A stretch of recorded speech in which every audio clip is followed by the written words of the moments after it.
وبرکاتہ۔ الحمدللہ رب العالمین والعاقبۃ للمتقین والصلاة والسلام علی خیر خلقہ محمد وآلہ وصحبہ اجمعین ومن تبعہم بإحسان الی یوم الدین ثم اما بعد فاعوذ باللہ من الشیطان الرجیم بسم اللہ الرحمن الرحیم اللہم صل علی سیدنا و مولانا محمد وعلى آل سیدنا و مولانا محمد وبارک وسلم وصلی علیہ۔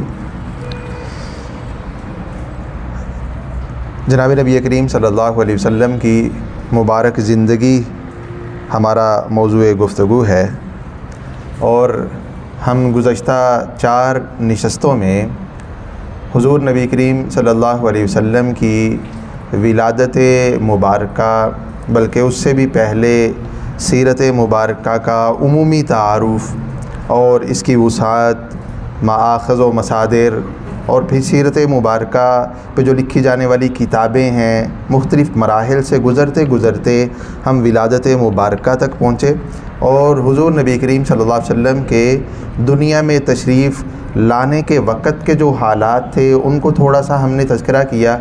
تشریف آوری کے وقت جو حالات تھے ان کو تھوڑا سا ہم نے موضوع گفتگو بنایا، اور اس کے بعد پھر حضور نبی کریم صلی اللہ علیہ وسلم جب دنیا میں تشریف لے آئے، لانے کے بعد سے لے کے آپ کے ابتدائی 35 سے 36 سال، یعنی ولادت سے لے کے حضور نبی کریم صلی اللہ علیہ وسلم کے غار حرا تک پہنچنے تک کا جو زمانہ تھا انہیں ہم ایک حد تک سمرائز کر چکے ہیں، اس کا خلاصہ آپ کے سامنے ذکر کر چکے ہیں۔ مجھے امید ہے کہ آپ اپنے طور پہ بھی مطالعہ کر رہے ہوں گے، جیسے ہم نے طے کیا تھا کہ کوئی ایک کتاب سیرت کی ہم لے لیں گے اور اپنے طور پہ پڑھیں گے، مطالعہ کریں گے، تاکہ وہ جزئیات جو ہم سے رہ گئی ہیں وہ بھی مطالعہ میں ہمارے سامنے آ جائیں۔ تو مجھے امید ہے آپ حضرات مطالعہ بھی فرما رہے ہوں گے۔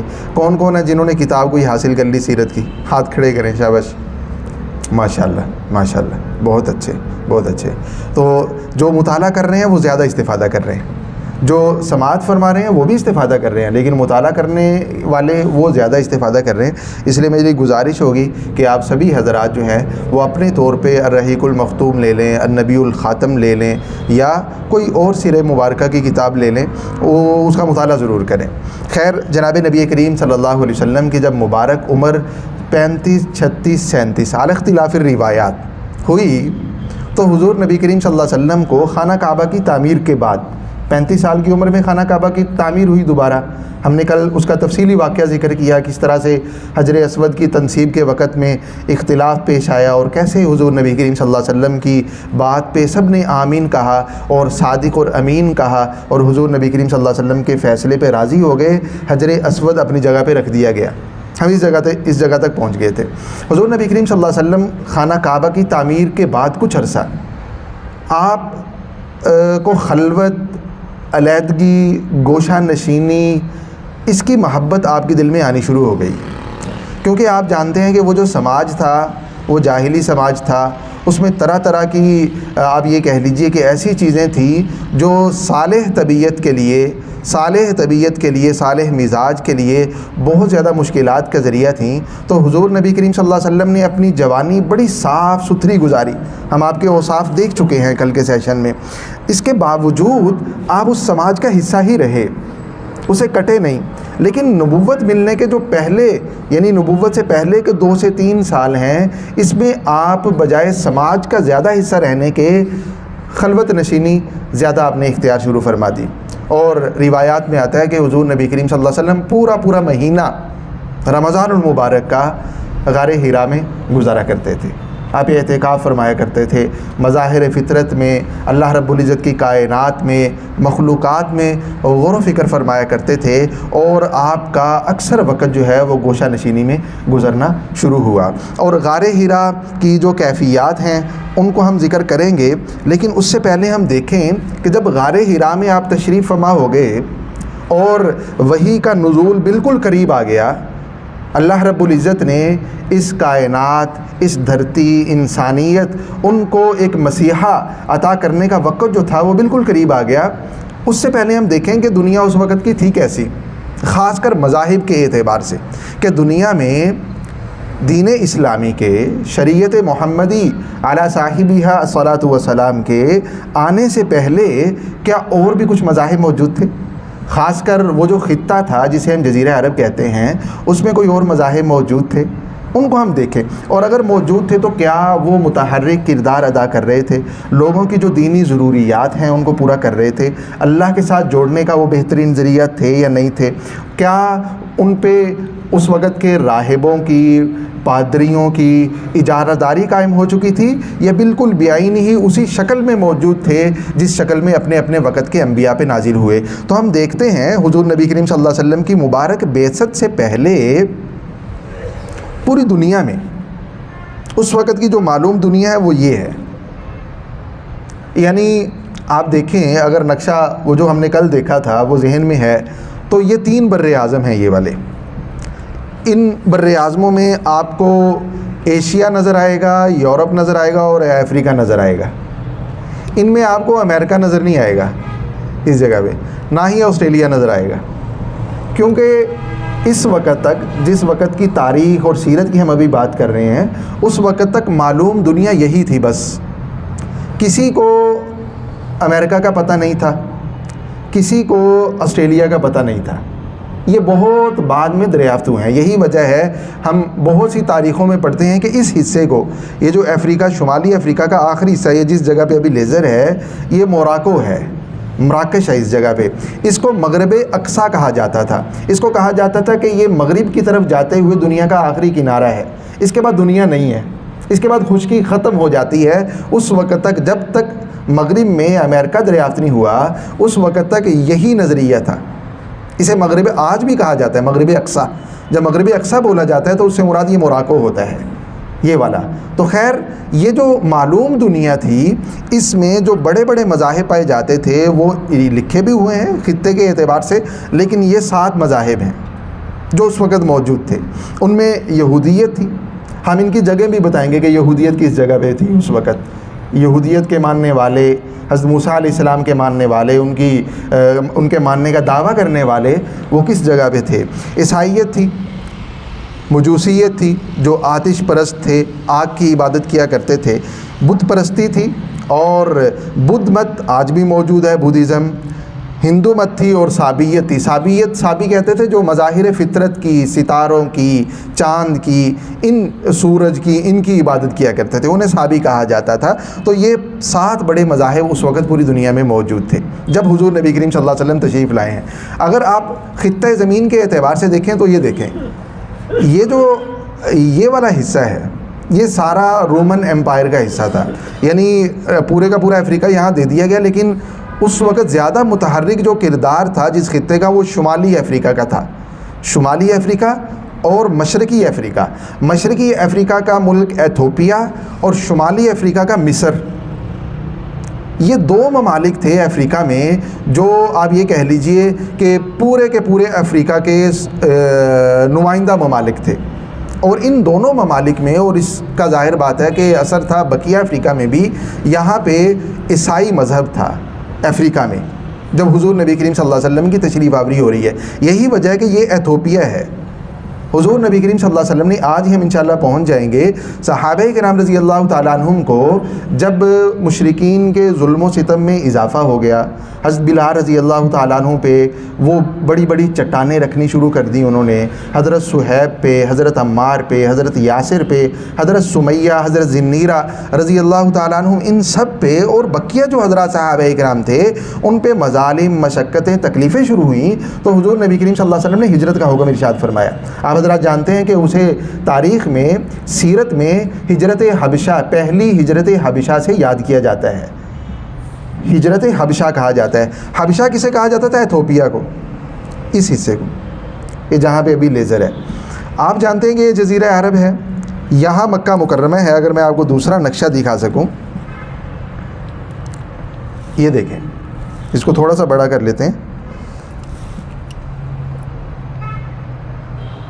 تو مکہ مکرمہ سے ایتھوپیا بالکل قریب تھا، درمیان میں صرف ریڈ سی تھا، یہ والا بحر احمر جسے کہا جاتا ہے، کلزم بھی کہا جاتا ہے. تو یہ مکہ مکرمہ ہے. حضور نبی کریم اس جگہ پہ نجد ہے، یہاں جدہ ہے، حضور نبی کریم جدہ ہے، حضور نبی کریم صلی اللہ علیہ وسلم نے حضرات صحابہ کرام کو حکم ارشاد فرمایا کہ یہاں یہ بلاد الاحباش لکھا ہوا ہے، نظر آ رہا ہے نا، بلاد الاحباش، حبشیوں کا علاقہ، یہاں پہ شاہ حبشہ رہا کرتا تھا اسحامہ۔ حضور نبی کریم صلی اللہ علیہ وسلم نے اس خطے کی طرف ہجرت کرنے کا حکم ارشاد فرمایا، اور جب مسلمانوں نے ہجرت کی اس وقت شاہ حبشہ اور پورے کے پورے ایتھوپیا کا جو مذہب تھا وہ عیسائی مذہب تھا۔ یہی وجہ ہے کہ جب حضرات صحابہ کرام پہنچے ہیں تو اسحامہ نے اپنے دربار میں موجود جو پادری تھے ان سے مشاورت کی کہ آپ اس بارے میں کیا کہتے ہیں، اور جب مشرکین کا وفد آیا، حضرت عمر جو اس وقت تک مسلمان نہیں ہوئے تھے، مسلمانوں کو واپس لینے کے لیے، تو اس وقت بھی نجاشی نے اپنے جو پادری موجود تھے ان سے مشاورت کی تھی۔ تو خیر یہ پورے کا پورا جو افریقہ تھا اس میں عیسائی مذہب تھا۔ اسی طرح سے یورپ میں جو ترکی ہے آج کا، اور اسی طرح سے ترکی کا وہ حصہ جو یورپ میں ہے، اور آج کا جو اٹلی ہے، آج کا جو یونان ہے، یہ سارے کے سارے خطے ایسے ہیں جہاں پہ عیسائی مذہب تھا۔ آپ دیکھ رہے ہیں نا، ابھی تو بہت واضح نہیں ہے اس نقشے میں بھی، اس جگہ یہ والا جتنا بھی حصہ ہے، یونان، اٹلی اس جگہ پہ ہے، اور ترکی، یہ سارے کا، یعنی یورپ میں یہ حصہ جو تھا یہ بھی عیسائی سلطنت کا حصہ تھا، رومن امپائر کا حصہ تھا، اور یہاں کے ماننے والوں کا مذہب بھی عیسائی تھا۔ ہم عیسائیت کی جگہ کو آئیڈینٹیفائی کر رہے ہیں۔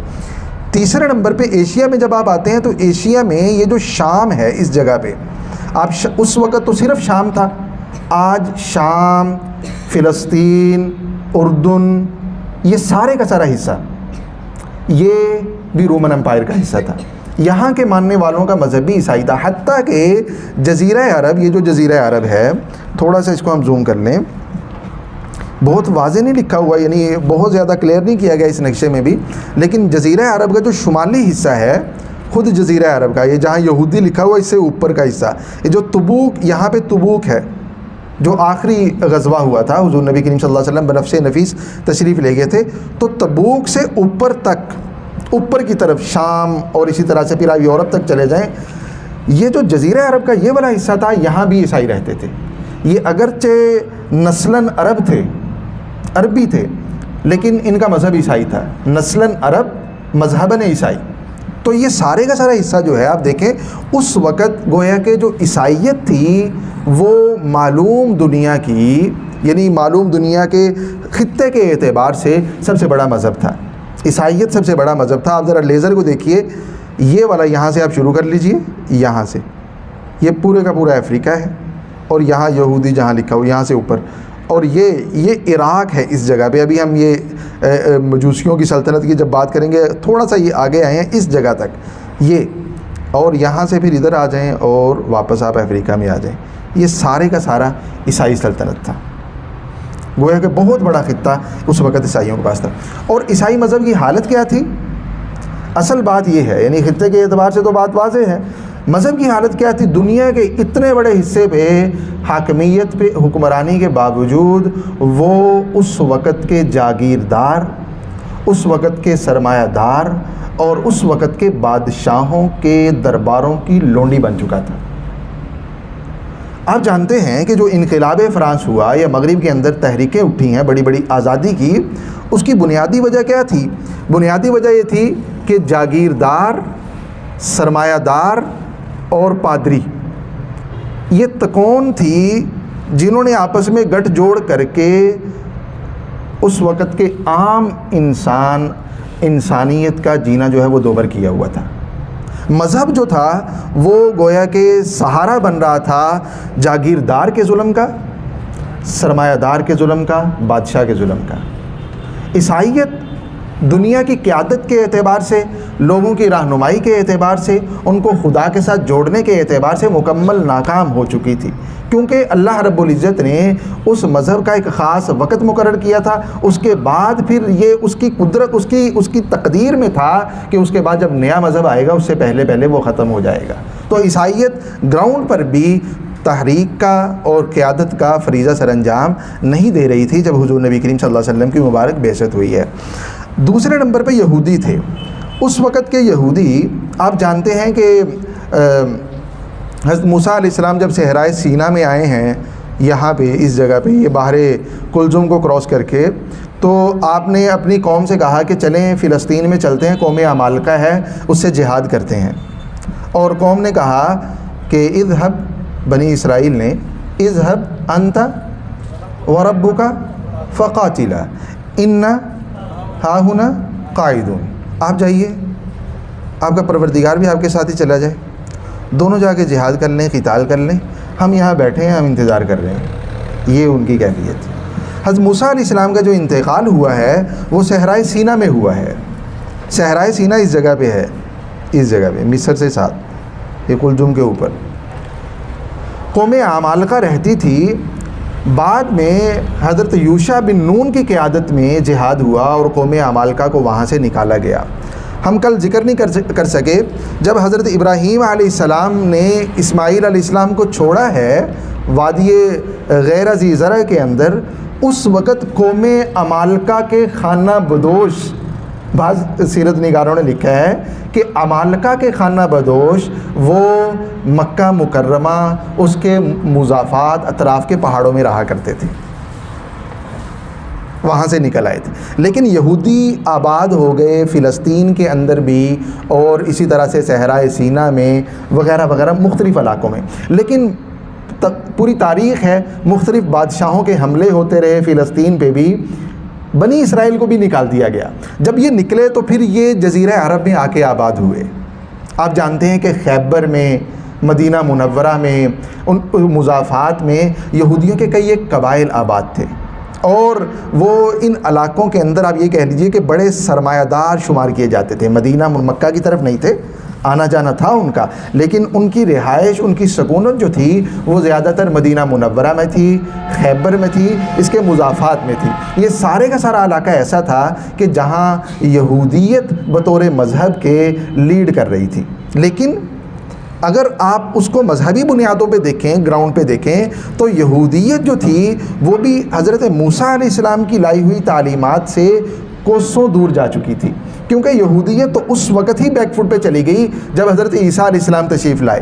عیسیٰ علیہ السلام کے آنے کے بعد اب شریعت عیسیٰ علیہ السلام کی چلنی تھی, لیکن یہودیت ظاہر بات ہے کہ وہ موسیٰ علیہ السلام کی اقتدا میں رہے. اور جب حضور نبی کریم صلی اللہ علیہ وسلم کی تشریف آوری ہوئی تو بعض روایات میں آتا ہے کہ وہ بھی نبی موعود کا انتظار کر رہے تھے, اور جب کسی سے لڑائی ہوتی تھی, جھگڑا ہوتا تھا, تو دھمکی یہ دیا کرتے تھے کہ ٹھیک ہے یہ ظلم و زیادتی تم نے کر لی, لیکن جب ہم میں وہ نبی مبعوث آ جائیں گے تو ہم پھر تمہیں ایسے ہی قتل کریں گے جیسے قوم عاد کو قتل کیا گیا تھا.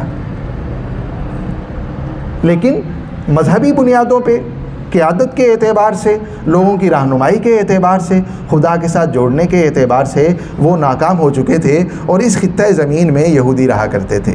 تیسرے نمبر پہ جو بڑا مذہب تھا, اب اس کو مذہب کا درجہ حاصل ہو گیا تھا, وہ مجوسیت تھی. آپ دیکھ رہے ہیں رومن امپائر کے مقابل سب سے بڑا مد مقابل پرشین امپائر, جسے کسرا کہا جاتا ہے. یہ جو آپ کو ایک سرخ سی یا گلابی سی رنگت نظر آ رہی ہے نقشے میں, یہ سارے کا سارا پرشین امپائر ہے. اور ان کے ماننے والوں کا مذہب جو تھا وہ آتش پرستی تھی, مجوسیت تھی. یہ آگ کی پوجا کیا کرتے تھے, اور یہ ظاہر بات ہے کہ یہ کوئی مذہب نہیں ہے, یہ کوئی مذہب نہیں ہے, اس میں کوئی بات نہیں. اور چوتھے نمبر پہ ہندو مت تھا. یہ دیکھیں ہندوستان کا حصہ ہے. بدھ مت تھا. یہ بڑے بڑے مذاہب. اور صابیت جو تھی وہ جزیرہ عرب میں بھی موجود تھی, رومن امپائر کے اندر بھی لوگ بکھرے ہوئے تھے. ان کا کوئی ایسے نہیں کہ کسی جگہ پہ بہت مضبوط سیٹ اپ تھا, وہ بکھرے ہوئے لوگ تھے. لوگوں کے اندر اس طرح کے اکا دکا لوگ جو ہیں وہ پائے جاتے تھے جو مظاہر فطرت کی عبادت کیا کرتے تھے. تو خیر جناب نبی کریم صلی اللہ علیہ وسلم کی مبارک بعثت کے وقت دنیا کے اندر پائے جانے والے یہ بڑے بڑے مذاہب تھے. اور اگر دیکھیں کہ جس طرح آج اسلام ہر اعتبار سے, چاہے انفرادی زندگی ہو چاہے اجتماعی زندگی ہو، سیاسی زندگی ہو، معاشی زندگی ہو، یا تربیت کا معاملہ ہو، بچوں کی تربیت ہو، شاگردوں کی تربیت ہو، استاد شاگرد کا تعلق ہو، والدین کے ساتھ اولاد کا تعلق ہو، کسی پہلو سے بھی دیکھیں اسلام مکمل پیکج دیتا ہے رہنمائی کا۔ یہ رہنمائی ان مذاہب میں سے کوئی مذہبی اس وقت پوری نہیں کر رہا تھا۔ تو گویا کہ دھرتی خشک تھی، بنجر تھی، اور اس وقت انسانیت ضرورت محسوس کر رہی تھی ایسے رہنما کی، ایسے مذہب کی، ایسی مشعل کی جو ان کو آپ یہ کہہ لیجئے کہ ان کی گلہبانی کی کر سکے اور جو بھٹکا ہوا بھولا ہوا راستہ ہے ان کو یاد کروا سکے۔ اس وقت میں اللہ رب العزت نے جناب نبی کریم صلی اللہ علیہ وسلم کی بعثت فرمائی ہے۔ چند ایک چیزیں ہیں، کل آپ کو پریزنٹیشن شیئر کی گئی، مجھے امید ہے کہ آپ نے اس کو دیکھا ہوگا۔ اس حالت میں، یہ جو حالت تھی، اس حالت میں جناب نبی کریم صلی اللہ علیہ وسلم کو اللہ تعالیٰ نے تیار فرمایا، خلوت جو ہے وہ آپ کے دل میں ڈال دی گئی، اور آپ غار حرا میں تشریف لے جانا شروع ہوئے اور کئی دن تک قیام فرمایا کرتے تھے۔ ام المومنین سیدہ عائشہ رضی اللہ تعالیٰ عنہ کی روایت ہے تفصیلی کہ حضور نبی کریم صلی اللہ علیہ وسلم نے ان کے سامنے اظہار فرمایا ایک موقع پہ کہ اللہ تعالیٰ نے میرے دل میں محبت ڈال دی تھی خلوت کی، اور وحی کا آغاز کس طرح سے ہوا اس کی کیفیت بیان فرما رہی ہیں ام المومنین سیدہ عائشہ رضی اللہ تعالیٰ عنہ۔ صحیح بخاری کی بالکل پہلے باب کی روایت ہے۔ امام بخاری رحمہ اللہ نے 3-4 مرتبہ اس روایت کو مختلف ابواب میں ذکر کیا ہے، لیکن تفصیل کے ساتھ صحیح بخاری کے پہلے باب کے اندر یہ روایت موجود ہے کہ حضور نبی کریم صلی اللہ علیہ وسلم کو خلوت محبوب کر دی گئی اور آپ غار حرا تشریف لے جایا کرتے تھے۔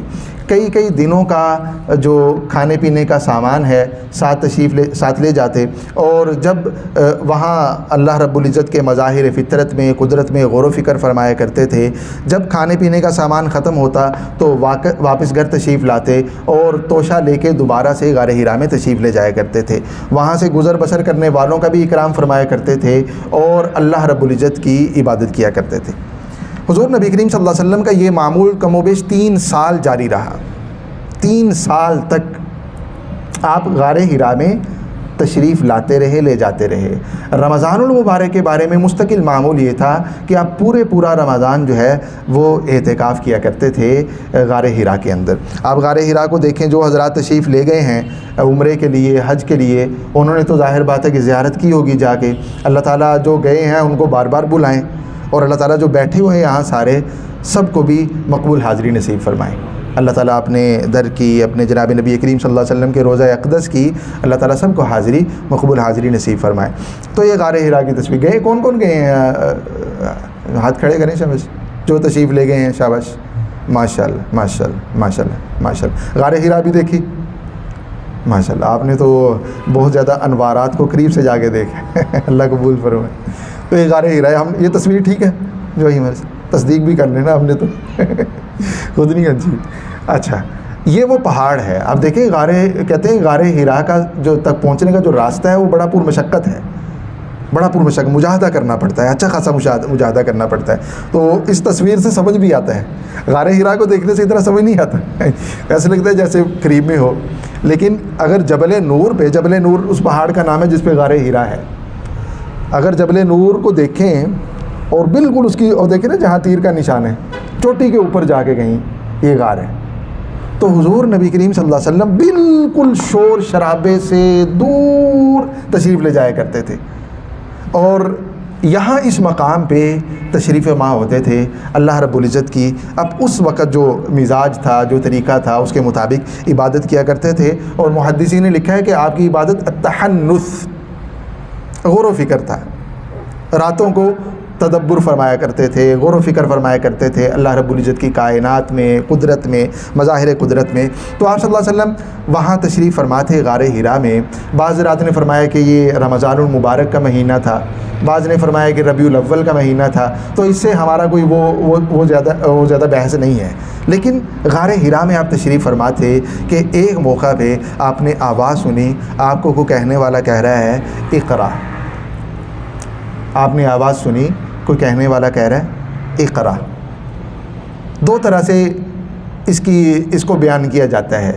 بعض حضرات فرماتے ہیں کہ کہنے والے نے کہا اقرا یعنی پڑھیے، اقرا یعنی پڑھیے، اور بعض رات اس کو بیان کرتے ہیں اقرا یعنی اقرا کہیے، اقرا کہیے، یہ جو لفظ ہے اقرا یعنی قل اقرا، اقرا کہیے۔ حضور نبی کریم صلی اللہ علیہ وسلم نے جب سنا تو آپ نے فرمایا کہ ما انا بقاری۔ اس کا بھی مطلب دونوں طرح سے بیان کیا جاتا ہے، اقرا پڑھیے، ما انا بقاری میں ما انا بقاری میں مجھ سے پڑھا نہیں جا رہا، مجھ سے پڑھا نہیں جا رہا، یا میں پڑھا ہوا نہیں ہوں۔ حضور نبی کریم صلی اللہ علیہ وسلم امی تھے، کسی انسان سے آپ نے علم حاصل نہیں کیا، تو حضور نبی کریم صلی اللہ علیہ وسلم نے جواب یہ دیا۔ دوسرا اس کی وضاحت کی جاتی ہے، ما انا بقاری، فرمایا ما انا بقاری، مجھ سے اقرا کہا نہیں جا رہا، مجھ سے اقرا کہا نہیں جا رہا۔ کیوں نہیں کہا جا رہا؟ اس میں سیرت نگاروں نے لکھا ہے کہ چونکہ یہ آسمان اور زمین کا تعلق تھا۔ آپ جانتے ہیں کہ جب انسان کا انسان کے ساتھ تعلق ہو لیکن رتبے کا فرق ہو، ہم جاتے ہیں نا کسی اپنے استاد صاحب سے ملنے کے لیے جاتے ہیں، بڑے شیخ الحدیث صاحب ہیں یا ہم بزرگ ہیں، عالم دین ہیں، ہمارے پیر ہیں، ان سے ملنے کے لیے ہم جاتے ہیں، آپ سب حضرات کو اتفاق ہوتا ہے، تو اس وقت بعض دفعہ ہم سے بات نہیں ہو پا رہی ہوتی، بعض دفعہ ہم بات کرتے ہیں لیکن زبان جو ہے وہ لڑکھڑا رہی ہوتی ہے، یا ہم ٹھیک ہے بات ٹھیک کر رہے ہوتے ہیں لیکن چہرہ جو ہے وہ تھوڑا سا زرد ہو جاتا ہے ہوتا ہے کہ نہیں ہوتا؟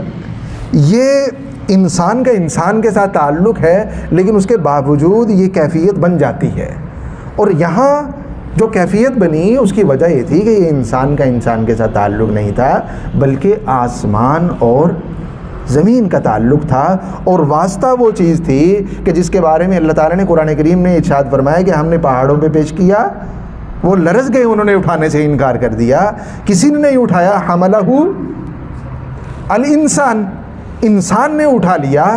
وہ ایک تو چیز جو اللہ تعالیٰ نے عطا فرمائی حضرت جبرائیل علیہ السلام کے واسطے سے، اس کا روب تھا، پھر آسمان کا زمین کے ساتھ تعلق تھا، اس کا روب تھا۔ حضور نبی کریم صلی اللہ علیہ وسلم پہ کیفیت طاری ہوئی، آپ نے فرمایا ما انا بقاری۔ ام المومنین سیدہ عائشہ رضی اللہ تعالیٰ عنہ فرماتی ہیں حضور نبی کریم صلی اللہ علیہ وسلم نے فرمایا فرشتے نے مجھے اپنے سینے کے ساتھ لگایا اور زور سے بھینچا، دبایا اور مجھے چھوڑ دیا اور کہا اقرا، اب اقرا کہیے۔ حضور نبی کریم صلی اللہ علیہ وسلم نے ارشاد فرمایا ما انا بقاری، مجھ سے اقرا کہا نہیں جا رہا۔ فرشتے نے دوبارہ سینے کے ساتھ لگایا۔ اگر بزرگ اگر آپ گئے وہ محبت کا اظہار کریں، الفت کا اظہار کریں، جب ہم ان کے ساتھ ان کے قریب رہتے ہیں، ان کے پاس بیٹھتے ہیں، ان سے بات کرتے ہیں تو انسیت پیدا ہو جاتی ہے۔ حضرت جبرائیل علیہ السلام کا یہ جو عمل تھا یہ حضور نبی کریم صلی اللہ علیہ وسلم سے اس کیفیت کو زائل کرنے کے لیے تھا، اس کیفیت کو ختم کرنے کے لیے تھا، انسیت کے پیدا کرنے کے لیے تھا۔ دوسری مرتبہ دبایا، چھوڑ دیا، فرمایا اقرا ما انا بقاری، پھر سینے سے لگایا اقرا۔ حضور نبی کریم صلی اللہ علیہ وسلم کے سامنے حضرت جبرائیل علیہ السلام نے فرمایا اقرا بسم ربک الذی خلق، اب رکے نہیں اقرا بسم ربک الذی خلق، خلق الانسان من علق، اقرا وربک الاکرم الذی علم بالقلم، علم الانسان ما لم یعلم۔ یہ بات یہاں پہ ختم ہو گئی۔ حضور نبی کریم صلی اللہ علیہ وسلم پہ کیفیت طاری ہوئی، جبرائیل علیہ السلام نے مکمل کیا اور اللہ تعالیٰ نے یاد کروا دیا ابھی ما انا بقاری، لیکن اس کے بعد حضور نبی کریم صلی اللہ علیہ وسلم نے خود یہ روایت کے اندر موجود ہے آ کے تلاوت کی ان آیات مبارکہ کی، گویا کہ جیسے ہی آپ کے دل میں یہ بات ڈالی گئی، آپ کے سامنے تلاوت کی گئی سورہ علق کی ابتدائی 5 آیات، آپ نے فوراً ان کو یاد کر لیا، اللہ نے یاد کروا دیا۔ کیوں؟ انا نحن نزلنا الذکر وَإِنَّا لَهُ لَحَافِظُونَ۔ اللہ تعالیٰ پہلے دن سے ہی، پہلے لمحے سے ہی حضرت جبرائیل علیہ السلام کے اس بھیجنے سے اور حفاظت کو اپنے ذمے لینے سے اللہ تعالیٰ نے حفاظت کا، حفظ کا خود ہی انتظام کر دیا۔ اب ہمارے حفاظ ہیں ماشاءاللہ، وہ آیات کو حفظ کرنے کے لیے محنت کرتے ہیں، لیکن حضور نبی کریم صلی اللہ علیہ وسلم کی یہ والی کیفیت نہیں۔ کچھ عرصہ آپ پڑھا کرتے تھے، جبرائیل علیہ السلام جب پڑھتے فوراً پیچھے پیچھے حضور نبی کریم صلی اللہ علیہ وسلم دہرایا کرتے تھے کہیں بھول نہ جائے، لیکن اللہ تعالیٰ نے منع کر دیا کہ حفاظت ہمارے ذمے، اس کی ضرورت نہیں ہے۔ تو حضور نبی کریم صلی اللہ علیہ وسلم جب وہی سنتے تھے فوراً یاد ہو جاتی تھی۔ اسی کیفیت میں غار حرا سے اترے اور گھر تشریف لائے۔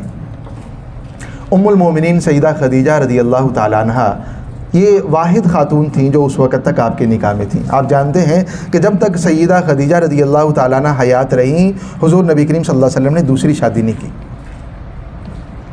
عام الحزن کو جب انتقال ہو گیا تو اس کے بعد ہجرت کے موقع پہ حضور نبی کریم صلی اللہ علیہ وسلم نے دوسری شادی کی ہے. تو سیدہ خدیجہ رضی اللہ تعالیٰ عنہ موجود ہے. اسی وجہ سے یعنی ابھی آپ یہ روایت سنیں گے تو اندازہ ہوگا حضور نبی کریم صلی اللہ علیہ وسلم بڑی محبت سے تذکرہ فرمایا کرتے ہیں. سیدہ خدیجہ رضی اللہ تعالیٰ عنہ کی رحلت کے بعد اپنی دیگر ازواج کے سامنے، بلکہ بعض نے اظہار بھی کیا کہ آپ تو بولتے ہی نہیں ہیں، خدیجہ کو بولتے ہی نہیں. حضور نبی کریم صلی اللہ علیہ وسلم بڑی محبت سے اظہار فرمایا کرتے تھے. اور اظہار کیوں؟ ہر خوشی غمی میں پہلا اور سب سے مضبوط ترین سہارا سیدہ خدیجہ رضی اللہ تعالیٰ عنہ تھی. حضور نبی کریم صلی اللہ علیہ وسلم تشریف لائے اسی گھبراہٹ کی کیفیت میں اور آ کے ام المومنین سیدہ خدیجہ رضی اللہ تعالیٰ عنہ کو ساری کیفیت سنائی.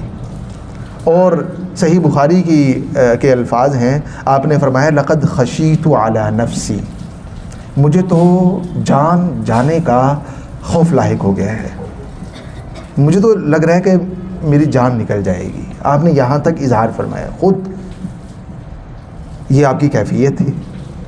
اور فرمایا کہ زمیلونی زمیلونی، مجھے چادر دے دو، مجھے چادر دے دو. سیدہ خدیجہ نے چادر دی. جب کیفیت زائل ہوئی، واقعہ سنا، آپ نے فرمایا کہ میری تو یہ کیفیت بنی ہوئی ہے. آپ سیدہ خدیجہ رضی اللہ تعالیٰ عنہ ڈٹ کے کھڑی ہو گئی. ہمیں کلا واللہ لا یخزیک اللہ ابدا، نا ہرگز نہیں، ہرگز نہیں، خدا کی قسم یہ جو آپ فرما رہے ہیں ایسے کبھی نہیں ہو سکتا. اب یقین کریں، آپ اندازہ لگائیں، یعنی نبوت مل چکی ہے. حضور نبی کریم صلی اللہ علیہ وسلم امام الانبیاء ہیں، سیدہ خدیجہ آپ کی امتی بننے والی ہیں.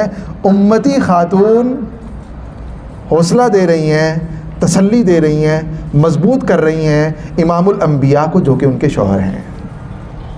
خاتون کو ایسے ہونا چاہیے. کلا واللہ لا یخزیک اللہ ابدا، ایسے تو کبھی ہو ہی نہیں سکتا. کیوں نہیں ہو سکتا؟ کیونکہ آپ کے اندر وہ صلاحیتیں، وہ اخلاق، وہ اوصاف، وہ کمالات، وہ کوالٹیز موجود ہیں کہ جس شخصیت میں وہ کوالٹیز موجود ہوں اللہ تعالیٰ اسے ضائع نہیں کرتے. آپ میں تو اس وقت موجود انسانوں میں سے سب سے بڑھ کے اوصاف تو آپ کے اندر موجود ہیں. کیسے اللہ عام انسان کو ضائع نہیں کرتے؟ آپ کو کیسے ضائع کر سکتے ہیں؟ انک لتصل الرحم، وتحمل الكلب، اوصاف کیا ہے؟ انک لتصل الرحم وتحمل الكلب وتكسب المعدوم وتقري الضيف وتعين على نوائب الحق. یہ بولا آپ سے ڈرا نہیں کرتے. یعنی حضور نبی صلی اللہ علیہ وسلم کو انہوں نے اوصاف کا تذکرہ کیا کہ جس سے عام انسان کو بھی حوصلہ ملتا ہے. انسان ہو نا بیمار ہو اور وہ اس کیفیت میں ہو تو اس کے سامنے اس کے اوصاف ذکر کریں کہ بھی آپ فلاں آدمی کے کام آئے تھے، فلاں بیمار تھا، آپ نے اس کو سہارا دیا تھا. آپ کیسے کمزور ہو سکتے ہیں؟ آپ تو جب لوگ اس کیفیت میں ہوتے ہیں ان کو نکالنے کا ذریعہ بنتے رہے ہیں، آپ کیسے کمزور ہو سکتے ہیں؟ تو انسان کو اس کے ان اوصاف کا ذکر کیا جائے جس سے اس کو سہارا ہوتا ہے، تسلی ملتی ہے. آپ نے انہیں اوصاف، حضور نبی کریم صلی اللہ علیہ وسلم کے بے شمار اوصاف تھے. عبادت گزار ہونا یہ بھی آپ کا وصف تھا لیکن ذکر نہیں کیا. ذکر وہ اوصاف کیے جو سماج اور معاشرے کے لیے مفید اور مدد تھے. فرمائیں انک لتصل الرحم، رشتوں کو جوڑنے والے ہیں، صلہ رحمی کرنے والے ہیں. وتحمل الکلب، بوجھ اٹھانے والے. آپ دیکھ رہے ہوتے ہیں کسی آپ فکر کرتے ہیں، دوسروں کی فکر، دوسروں کے لیے فکر کرتے ہیں. اور بوجھ اٹھانے کا مطلب یہ بھی ہے کہ کوئی اگر جا رہا ہے، کمزور ہے، لاغر ہے، آپ اس کا سامان اس کے گھر تک پہنچا جاتے ہیں. آپ کیا بھی کرتے تھے، یہ آپ کی مستقل سنت، یہ آپ کا اسوہ ہے. وتکسب المعدوم، جو بے روزگار ہیں آپ ان کے لیے بھی فکر فرماتے ہیں اور ان کے روزگار کا نظم بناتے ہیں. خود سے خرچ فرماتے ہیں یا ان کے لیے آپ نظم بناتے ہیں. وتکسب المعدوم وتقري الضيف، آپ مہمانوں کا بھی اکرام کرتے ہیں. وتعين على نوائب الحق، اور جو بھی حق سچ معاملہ ہوتا ہے اس میں آپ حق کی جانب ڈٹ کے کھڑے ہو جاتے ہیں. آپ کی تو یہ اوصاف ہے، اللہ کیسے آپ کو ضائع کر سکتے ہیں؟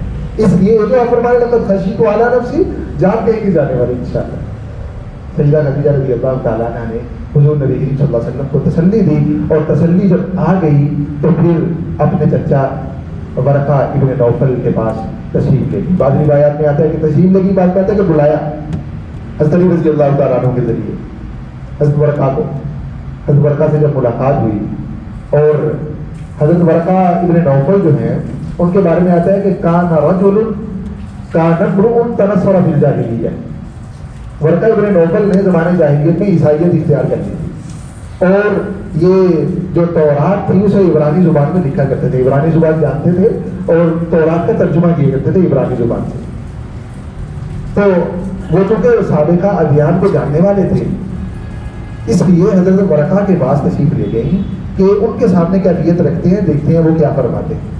حضرت ورقہ ابن نوفل کے سامنے جب کیفیت رکھی، آپ کے چچا جات بھائی تھے، حضرت خدیجہ رضی اللہ عنہ کے چچا جات بھائی تھے حضرت ورقہ. تو حضور نبی کریم صلی اللہ علیہ وسلم نے جب واقعہ سنایا تو بڑی عجیب بات ہے. حضرت ورقہ ابن نوفل نے بڑی عجیب بات کہی کہ فرمانے لگے کہ یہ تو وہی ناموس ہے جو حضرت موسیٰ علیہ السلام کے پاس آیا کرتا تھا. یہ وہی ناموس ہے، صحیح بخاری کے الفاظ ہیں، جو حضرت موسیٰ علیہ السلام کے پاس آیا کرتا تھا. بیٹا یبن اخی، اے میرے بھتیجے، اے میرے بھتیجے. ایک حضرت خدیجہ کو فرمایا کہ ان کو حوصلہ دیجیے، انہیں مضبوط کیجیے، اور ایک وقت آئے گا کہ جب آپ کو آپ کی قوم مکہ سے نکال دے. حضور نبی کریم صلی اللہ علیہ وسلم کو اسی وقت پہلے دن ہی بشارت یہ خبر مل گئی کہ ایک وقت آئے گا آپ کو مکہ چھوڑنا پڑے گا. حضور نبی کریم صلی اللہ علیہ وسلم نے ارشاد فرمایا، سوال کیا آبا مخرجیہم، میری قوم مجھے نکال دے گی، یہ کیسے ہو سکتا ہے؟ حضور نبی کریم صلی اللہ علیہ وسلم کا اس وقت سماج کے اندر تاثر اس نوعیت کا تھا کہ آپ نے تعجب فرمایا. سارے آپ کو صادق الامین کہتے تھے، سارے آپ کے اپنے بچوں کو اس طرح کہا کرتے تھے ایسے بڑے جیسے محمد ہے. حضور نبی کریم صلی اللہ علیہ وسلم کے اوصاف اور کمالات کو بطور مثال پیش کیا کرتے تھے. حضور نبی کریم صلی اللہ علیہ وسلم نے تعجب کیا ورقہ ابن نوفل کے سامنے کہ آبا مخرجیہ ہوں، کیا وہ مجھے نکال دیں گے؟ حضرت ورقہ نے فرمایا کہ ہاں، کیونکہ جو کوئی بھی اس دعوت کو لے کے آیا، اس پیغام کو لے کے آیا، اسے قوم والوں نے، اپنے علاقے والوں نے ضرور اذیتیں دی ہیں، تکلیفیں دی ہیں. آپ کو بھی وہ تکلیفیں برداشت کرنی پڑیں گی. اور اس موقع پہ ارشاد فرمایا کہ کاش اللہ مجھے اتنی عمر دے کہ میں وہ دن پالوں جب آپ کی قوم آپ کو نکالے گی. اس وقت اگر میں زندہ ہوا، میں حیات ہوا، تو لَأَنْصُرَنَّكَ نَصْرًا مُؤَزَّرًا، میں آپ کی ایسی مدد کروں گا کہ اس مدد کو یاد رکھا جائے گا. یہ ورقہ ابن نوفل جو عیسائی یاد رکھے انہوں نے کہا. اور حضور نبی کریم صلی اللہ علیہ وسلم اس کیفیت کے بعد گھر میں تشریف لے آئے، اور پھر فترت وحی کا زمانہ شروع ہو گیا. آپ حضرات جانتے ہیں جب وحی نازل ہوئی اس کے بعد کچھ عرصہ تک دوسری وحی اور پہلی وحی کے درمیان کچھ وقت ایسا گزرا کہ جب وحی نازل نہیں ہوئی. آج وحی آ گئی، کل نہیں آ رہی، پرسوں نہیں آ رہی، ترسوں نہیں آ رہی. ایک زمانہ گزرا. اب وہ زمانہ کتنا ہے اس کے بارے میں مختلف روایات ہیں. کم از کم روایت 10 دن کی ہے. بعض رات فرماتے ہیں یہ جو زمانہ ہے اس کو فترت کا زمانہ کہا جاتا ہے، فترت وحی کا، یعنی وحی نہ آنے کا زمانہ. پہلی وحی نازل ہوگی نہ نہیں، دوسری وحی نازل نہیں ہوئی، درمیان کا جو وقفہ ہے اس وقفے کو فترت وحی کا زمانہ کہا جاتا ہے. یہ 10 دن بعض رات نے فرمایا، بعض رات نے فرمایا 6 مہینے. تو کم از کم 10 دن، زیادہ سے زیادہ 6 مہینے. اور بھی ہیں، سالوں کی روایات بھی ہیں لیکن وہ ٹھیک نہیں. جو ایک قابل اعتماد روایات ہیں وہ یہی ہے. حضور نبی کریم صلی اللہ علیہ وسلم پہ گویا کہ فترت اور فترت وحی کا یہ جو زمانہ ہے یہ شروع ہوا. ہم بیچ میں وحی اور اس کی کیفیات کو اسکپ کر رہے ہیں. تو یہ جو زمانہ تھا یہ بڑا مشقت والا زمانہ تھا، بڑی تکلیف والا زمانہ تھا. بعض دیگر روایات جیسے یہ بخاری میں، مسلم میں موجود ہیں کہ چونکہ ایک کیفیت تعریف ہو چکی تھی حضور نبی کریم صلی اللہ علیہ وسلم پہ، اس کیفیت سے باہر بھی آ چکے تھے. اب ایک طلب تھی کہ دوبارہ وہ کیفیت آئی. اگرچہ مشقت تھی اس میں لیکن انتظار تھا چونکہ وہ اللہ رب العزت کے ساتھ براہ راست ربط کا ذریعہ تھا. انتظار تھا لیکن وہی نازل نہیں ہو رہی. اور انتظار وحی میں حضور نبی کریم صلی اللہ علیہ وسلم کی کیفیت بعض دفعہ یہ بنتی، پھر آپ نے ارشاد فرمایا کہ بعض دفعہ میں اس کیفیت میں نکلتا کہ میں اپنے آپ کو کسی پہاڑ سے نیچے گرا دوں. یہ کیفیت تھی. یعنی صرف اقرا نازل ہوا، سورہ علق کی ابتدائی آیات نازل ہوئی، ابھی کوئی دوسری وحی نازل نہیں ہوئی، آپ کی یہ کیفیت ہوتی. اور جب بھی آپ نکلتے مکہ مکرمہ سے باہر تشریف لے جاتے اس مقصد سے، تو بیچ میں حضرت جبرائیل علیہ السلام دکھائی دے دیتے. آپ نے سنا نا کہ جبرائیل علیہ السلام وحی لے کے آتے تھے مختلف انداز سے. کبھی جو ہے وہ پردے میں رہ کے وحی نازل کیا کرتے تھے، کبھی انسانی شکل میں تشریف لایا کرتے تھے، کبھی مستقل اپنی جو اصل شکل ہے اس میں تشریف لایا کرتے تھے. حضرت جبرائیل علیہ السلام کے آنے کے مختلف انداز تھے. تو حضور نبی کریم صلی اللہ علیہ وسلم ارشاد فرما رہے ہیں کہ جب بھی میں نکلتا تو آسمان سے مجھے آواز آتی، مجھے ندا دی جا رہی ہوتی، یا محمد یا محمد انت رسول وانا جبرائیل. یا محمد، اے محمد صلی اللہ علیہ وسلم آپ اللہ کے رسول ہیں اور میں اللہ کا قاصد جبرائیل ہوں. بس فرماتے کہ جب یہ منظر مجھے دکھائی دیتا 2 مرتبہ کم از کم یہ ہوا، میں اسی جگہ پہ رک جاتا اور اسی کیفیت کو سوچنے لگ جاتا.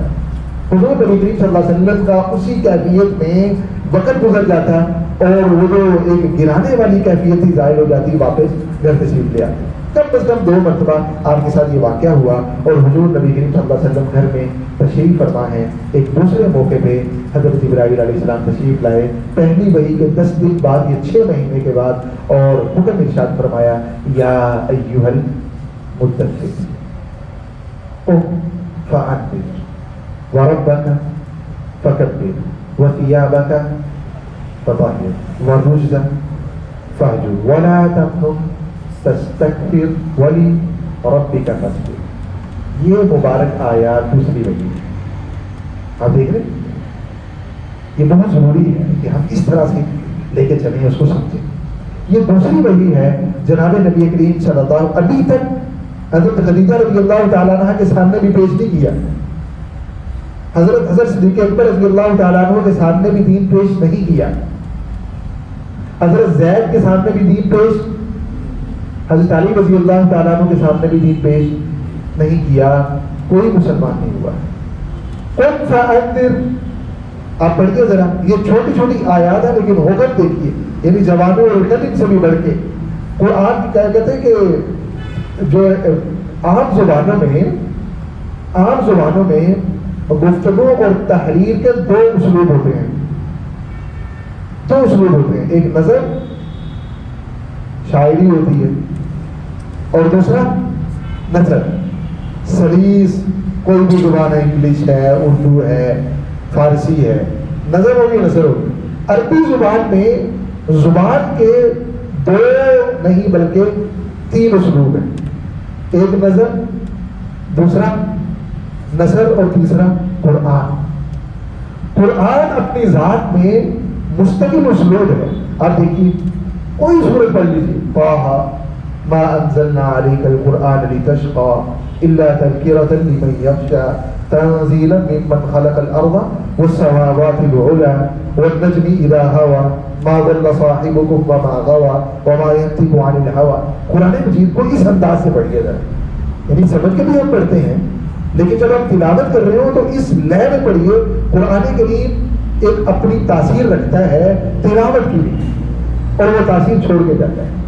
اس کے معانی بھی ہیں، مفاہیم بھی ہیں. جیسے آپ دیکھیے ہمارے سامنے یہ 7 آیات ہیں، چھوٹی چھوٹی آیات ہیں لیکن خزینہ ہے احکامات کا. حضور نبی کریم صلی اللہ علیہ وسلم کو ارشاد فرمایا گیا کہ اے کپڑا لپیٹے پڑے ہوئے، اے کپڑا لپیٹنے والی ہستی شخصیت، اٹھیے، ہدایت کیجیے، اپنے پروردگار کی بڑائی بیان کیجیے، اپنے کپڑوں کو پاک رکھیے، اپنے کپڑوں کو پاک رکھیے، ناپاکی سے دور رہیے، اور احسان اس نیت سے مت کیجیے کہ یہ احسان کیا اس سے زیادہ مل جائے گا. اور آخری حکم بہت اہم ہے کہ اپنے پروردگار کے لیے صبر کیجیے.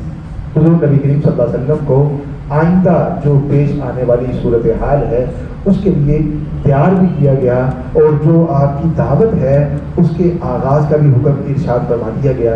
حضور نبی کریم صلی اللہ علیہ وسلم نے سب سے پہلے دعوت اپنی اہلیہ زوجہ محترمہ ام المومنین سیدہ خدیجہ رضی اللہ تعالیٰ عنہا کے سامنے پیش کی۔ جیسے پیش کی فوراً ایمان قبول کر لی۔ حضور نبی کریم صلی اللہ علیہ وسلم نے سب سے پہلے اپنی دعوت جناب صدیق اکبر رضی اللہ تعالیٰ عنہ کے سامنے پیش کی۔ جیسے پیش کی فوراً ایمان قبول کر لیا، فوراً ایمان لیا، فوراً اسلام قبول کر لیا۔ سب سے پہلے آپ نے دعوت اپنے خادم، اپنے غلام، اپنے متبنہ بیٹا حضرت زید بن حارثہ رضی اللہ تعالیٰ عنہ کے سامنے پیش کی۔ جیسے پیش کی فوراً اسلام قبول کر لیا۔ سب سے پہلے آپ نے دعوت شیر خدا علی المرتضیٰ حضرت علی رضی اللہ تعالیٰ عنہ کے سامنے پیش کی۔ جیسے پیش کی فوراً ایمان قبول کر لیا۔ یہ وہ ہستیاں تھیں جو بالکل پہلے پہل اسلام قبول کرنے والی ہیں۔ پہلے پہل سے مراد جیسے دعوت ملی فوراً قبول کر لی۔ آپ کے ازواج مطہرات میں سے سب سے پہلے سیدہ خدیجہ اور عالم اطلاق سب سے پہلے انہوں نے دعوت قبول کی، خواتین میں سے بھی، اور پوری روئے زمین پر دین اسلامی شریعت محمدی کو سب سے پہلے قبول کرنے والی ہستی وہ سیدہ خدیجہ رضی اللہ تعالیٰ عنہا کی ہے۔ اور یہ حضور نبی کریم صلی اللہ علیہ وسلم کی صداقت کی بھی سب سے بڑی دلیل ہے۔ آپ نے فرمایا خیرکم خیرکم لاہلہ وانا خیرکم لاہلی۔ اگر گھر سے تصدیق ہوگی نا پھر پوری دنیا تصدیق کرے گی، کیونکہ انسان گھر والوں سے اپنے آپ کو چھپا نہیں سکتا۔ اپنا جو اسٹیٹس ہے، اپنی حقیقت ہے، اپنی شخصیت ہے، اس کو چھپا نہیں سکتا۔ حقیقت سامنے ہوتی ہے۔ حضور نبی کریم صلی اللہ علیہ وسلم نے سب سے پہلے پیش کیا اپنے گھر والوں کے سامنے، جو دعوت پیش کی انہوں نے قبول کر لیا۔ قبولیت اپنے گھر والوں کی طرف سے آپ کی حقانیت کی سب سے بڑی دلیل ہے۔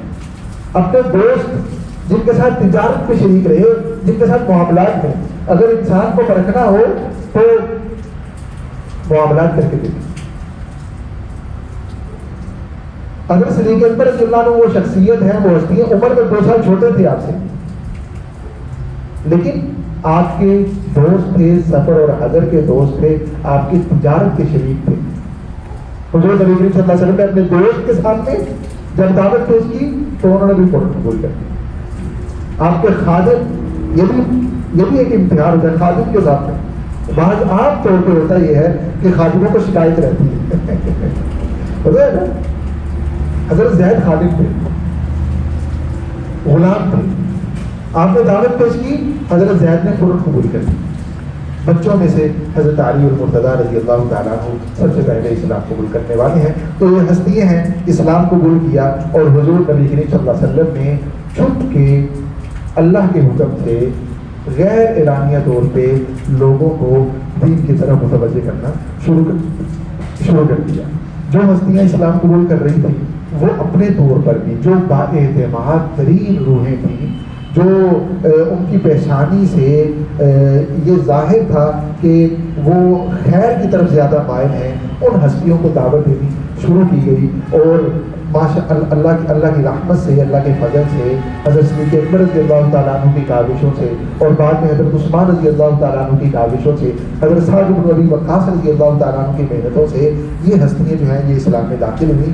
پہلے جو میں نے عرض کیا حضرت صدیق اکبر رضی اللہ عنہ تک، پھر بقیہ جو ہستیاں تھیں تقریباً کہتے ہیں کہ پہلے جو السابقون الاولون ہیں، قرآن کریم نے جن ہستیوں کو السابقون الاولون سے تعبیر کیا، یہ تقریباً 40 حضرات تھے، 40 حضرات تھے جن کے نام آپ کے سامنے موجود ہیں۔ حضرت زبیر ہیں، حضرت طلحہ ہیں، حضرت عثمان ہیں، عبد الرحمن بن عوف ہیں، اور سعد بن ابی وقاص، حضرت بلال، غلاموں میں بھی اسلام قبول کرنے والی ہستیاں بلال رضی اللہ عنہ ہیں، اور دیگر حضرات ہیں، انہوں نے اسلام قبول کیا۔ اور حضور نبی کریم صلی اللہ علیہ وسلم نے جو پیغام تھا، جو اللہ کی طرف سے آنے والی دعوت تھی، وہ ان حضرات کے سامنے رکھنی شروع کر دی۔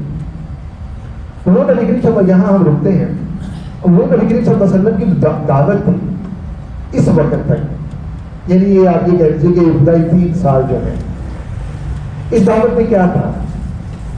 اس دعوت میں لوگوں کو توحید کی طرف لایا جا رہا تھا، کیونکہ وہ شرک اور بت پرست سماج تھا. شرک اور بت پرستی جو تھی وہ ان کی گھٹی میں پڑی ہوئی تھی. ہم بالکل پہلی نشست میں ذکر کر چکے ہیں کہ کس طرح سے بت پرستی ان کے ہر گھر کے اندر پہنچی ہوئی تھی. ہر گھر کے اندر کوئی نہ کوئی بت رکھا ہوتا تھا. سفر میں جاتے تھے, وہاں بھی تھوڑی دیر ٹھہرنا ہے تو بت ضرور رکھیں گے وہاں سے تلاش کر کے. یہ ان کی کیفیت تھی. بت پرستی جو تھی اس کی نفی شروع کی گئی. حضور نبی کریم صلی اللہ علیہ وسلم نے لوگوں کے تصورات کو, ان کے نظریات کو, ان کے خیالات اور عقائد کو بدلنا شروع کیا. اور سب سے بڑھ کر وہ عقیدہ جو توحید سے متعلق تھا, جو شرک سے متعلق تھا, اس میں محنت شروع فرمائی اور لوگوں کو توحید کی طرف لانا شروع کیا. یہی وجہ ہے کہ آپ صلی اللہ علیہ وسلم کی جو دعوت ہوتی تھی وہ بھی فرمایا کرتے تھے قولوا لا الہ الا اللہ تفلحون. لا الہ الا اللہ کہہ دیجیے کامیاب ہو جاؤ گے. اور دوسرے نمبر پہ, یعنی یہ نظریات کی تبدیلی تھی, عقائد کی تبدیلی تھی. سب سے پہلے شرک ختم کیا جا رہا تھا.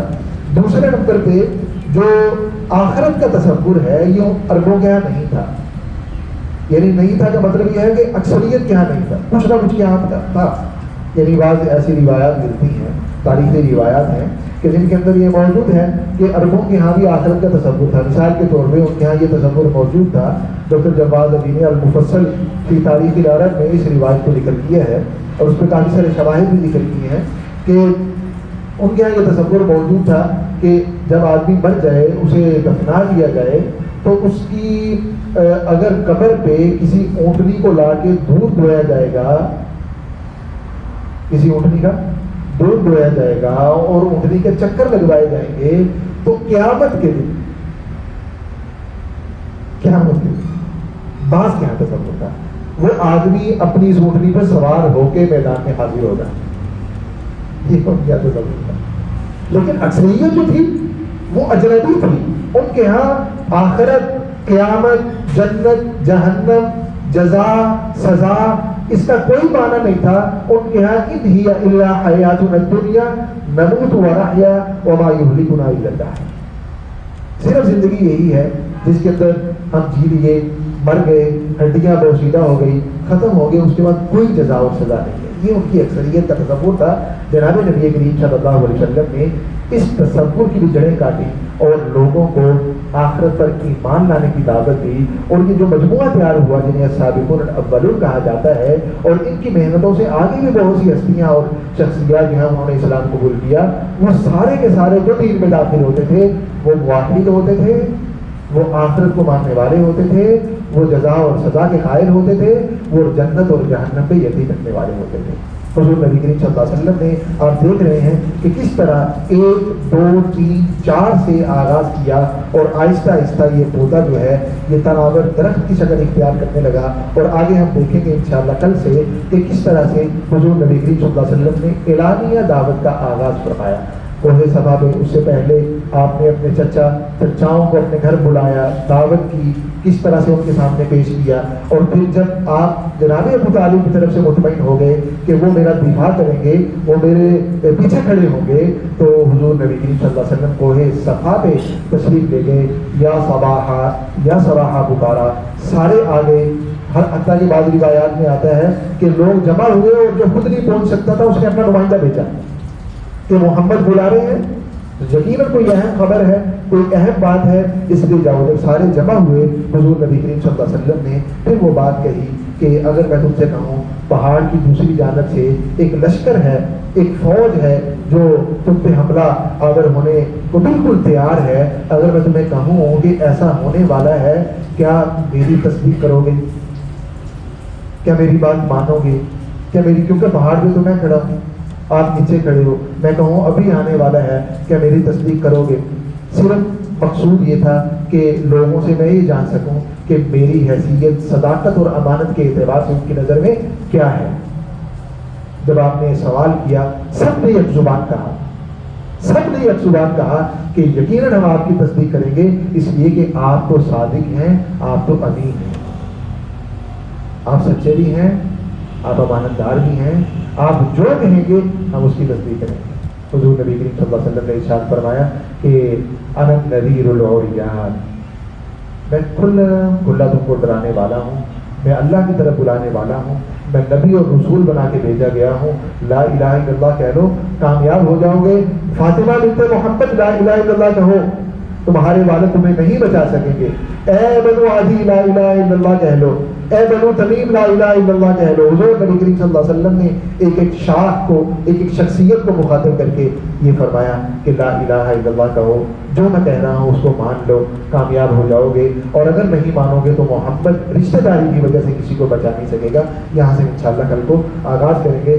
یہاں تک جو آج ہم نے پڑھا، ہم نے دیکھا کہ حضور نبی کریم صلی اللہ علیہ وسلم کی ولادت سے لے کے آپ کی ابتدائی 35-36 سال تک کی زندگی کیا تھی، کل ہم اس کو سمرائز کر چکے، اور اس کے بعد غار حرا میں جب آپ تشریف لے گئے تو اس وقت عمومی طور پر دنیا کی مذہبی حالت کیا تھی، دنیا میں کون سے بڑے بڑے مذاہب پائے جاتے تھے، کیا وہ لوگوں کو اللہ کے قریب لا رہے تھے یا خود اپنے ذاتی دنیاوی اغراض اور مقاصد میں ان کو استعمال کر رہے تھے، لوگوں پہ ظلم اور جبر کر رہے تھے، ستم کر رہے تھے۔ ہم نے ان کی کیفیت دیکھی، اس کے بعد ہم گئے جناب نبی کریم صلی اللہ علیہ وسلم کے بارے میں